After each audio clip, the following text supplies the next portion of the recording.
Mais il n'est pas prêt à se faire. Ah bon? Vous pensez que ça se fera pas bientôt? Non, je crois pas.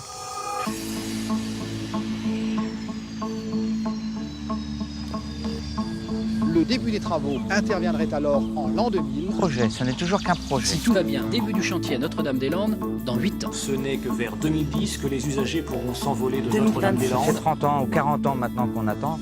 On n'est plus à une année près. On a choisi le site de Notre-Dame-des-Landes, Vigneux de Bretagne, Grand-Champ et Treillères. Sur cette zone, on aménagera peut-être à l'avenir l'aéroport Ouest-Atlantique. C'est une porte ouverte pour l'avenir et c'est une des portes ouvertes les plus intéressantes à mon avis pour le décollage de l'ensemble de l'Ouest français. Les premières conclusions du comité d'études sont tombées.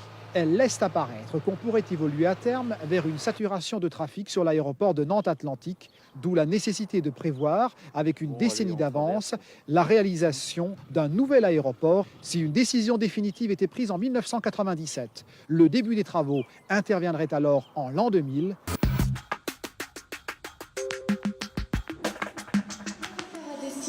Le futur aéroport de l'Ouest doit maintenant être étudié par les élus régionaux de Bretagne et des Pays de la Loire. La consultation va être lancée jusqu'au 15 avril pour une décision définitive courant été 2001.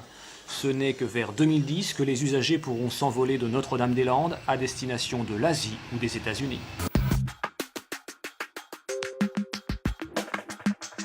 Depuis des années, cet agriculteur de Notre-Dame-des-Landes se bat contre l'implantation de l'aéroport et ce n'est pas cet avis favorable rendu par la commission d'enquête sur l'utilité publique du projet qui va le faire douter. Pour l'instant, c'est juste le compte-rendu des commissaires enquêteurs. C'est un avis qu'ils nous ont donné. C'est pas déclaré d'utilité publique.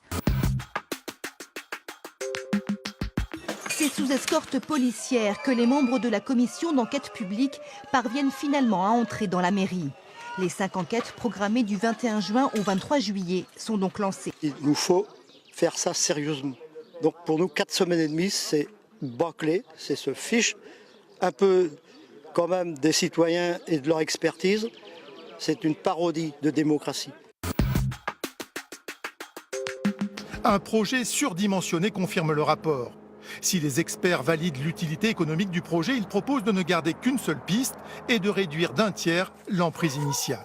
Loin de rapprocher les avis, ce dernier rapport fige les positions des pros et des anti-aéroports.